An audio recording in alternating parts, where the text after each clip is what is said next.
안녕하세요. 세상의 모든 돈을 복사하는 남자 돈목나입니다.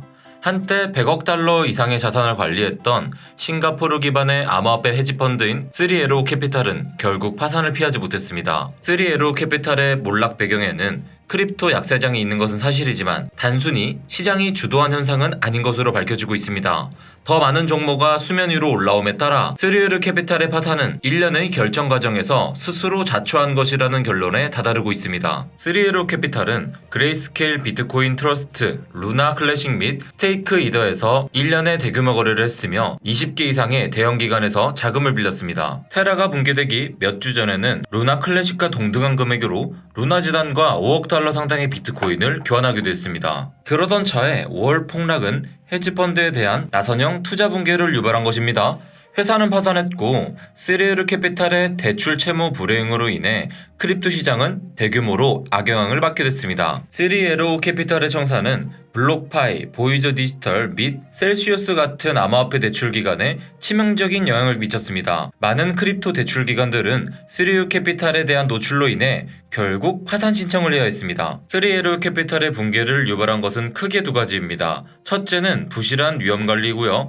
둘째는 비윤리적이고 잠재적인 범죄 행위입니다. 레버리지를 과도하게 사용하는 것은 위험한 양날의 검이며 그 끝이 안 좋을 경우가 대부분입니다. 3에로 캐피탈은 위험한 디파이 프로토콜에서 차익 거래를 하기 위해 암호화폐 대출 플랫폼에서 수억 달러를 빌렸습니다. 그런 위험한 베팅 가운데 테라도 있었던 것입니다. 이후에 3에로 캐피탈은 실수를 인정하지 않고 더 많은 돈을 빌리기 시작했습니다. 이 과정에서 3에로는 더 노골적인 폰지 사기로 변모했습니다. 전반적인 시장 상황이 악화되는 상황 속에서 유동성은 고갈되었고 그 결과로 회사는 파산했습니다. 3에로는 가장 큰 암호화폐 헤지펀드가 되려는 과정에서 매우 불투명한 방식으로 운영되었으며 붕괴가 시작된 이후에도 대출 기간의 손실 범위, 자금 이동 및 방향성, 그리고 시장의 노출에 대해 투자자에게 계속해서 거짓말을 했습니다. 3에로 캐피탈의 몰락은 약세장에서 악몽으로 변할 수 있는 중앙 집중식 의사결정 프로세스의 취약성을 잘 보여줍니다.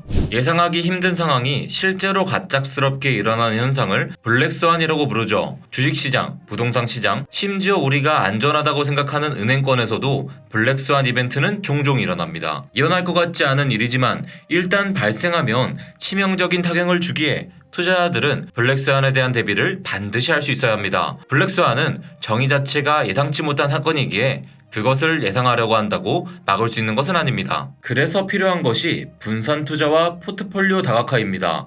계란을 한 바구니에 담지 말라는 격언은 한 번쯤 안 들어본 사람들은 없을 텐데요. 그럼에도 불구하고 몰빵 투자했다가 한 번에 모든 것을 잃는 사람들이 많이 나오는 것은 욕심이 눈을 앞을 가리기 때문입니다. 개개인마다 차이가 있겠지만 투자자가 욕심이 없을 순 없습니다. 다만 그런 감정적인 대응을 최소화하면서 이성적이고 합리적으로 대응하는 것이 곧 실력이자 투자자로서의 갖춰야 할 중요한 마인드인 것이죠. 그럼 이제 비트코인의 현 상태를 살펴보겠습니다. 최근 24K를 돌파했을 때도 저는 여전히 페이크아웃으로 판정날 수 있다고 말씀드렸었는데요. 빨간색 최하선의 지지를 받지 못함에 따라 자연스럽게 비트코인은 파란색 최하선까지 되돌아온 상태입니다. 그리고 현재 위치한 가격은 파란색 최하선과 하얀색 최하선이 수렴하는 가격이기도 하기 때문에 여기서 더 물러선다는 것은 다시 19K를 테스트한다는 의미를 가지게 됩니다. 일봉 차트상에서의 MACD가 데드크로스를 형성하려는 상태, 그리고 RSI가 이평선을 하회하는 모습은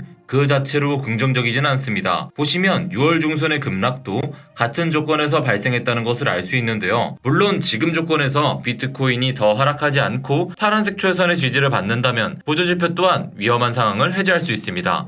다만 현 위치에서 더 물러서게 된다면 급락을 위한 조건이 충족될 수 있다는 점을 인지하시고 대응을 해보시면 좋을 것 같습니다. 그리고 돈패밀리 여러분들, FOMC 발표가 하루 앞으로 다가왔습니다. 한국 시간으로 목요일 새벽 3시에 발표가 되는데요. 현재 75bp 인상을 예측하는 확률은 75%이고 100bp 인상을 예상하는 확률은 25%인데요. 연준 위원들이 100bp 인상은 불필요할 것이라고 말한 이후로 시장은 75bp 인상에 무게를 두고 있지만 우리는 여기서 여러 가지의 경우의 수를 생각할 수 있어야 합니다.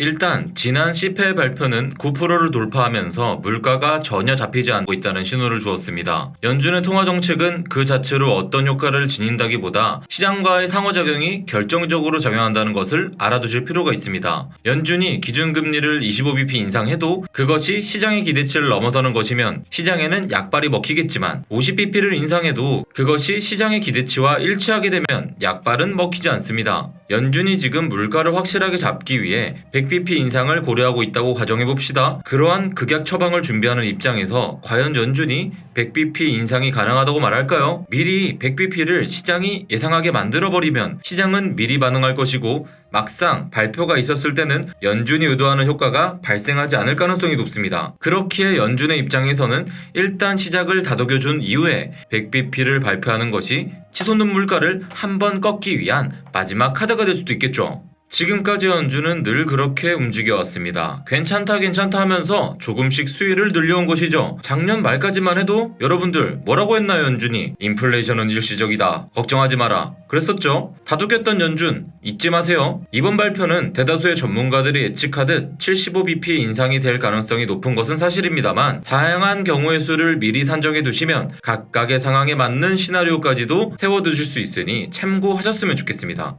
그리고 여러분들, 뒤에 이어질 기자회견이 굉장히 중요합니다. 기자회견에서 여러 질문이 쏟아질 텐데요.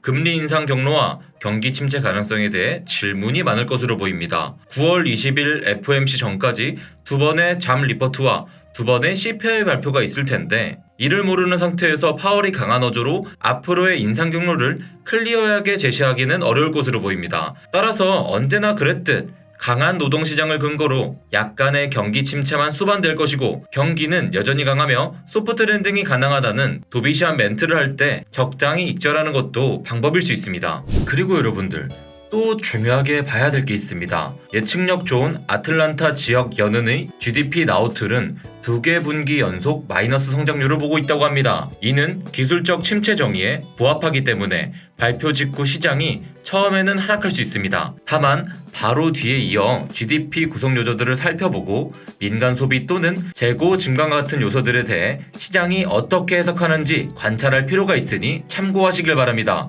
모쪼록 오늘 내일 극심한 변동성이 있을 확률이 상당히 높습니다. 단기 트레이딩 하시는 분들은 조심하시고 그럼 우리 내일 라이브 방송에서 만나요. 안녕!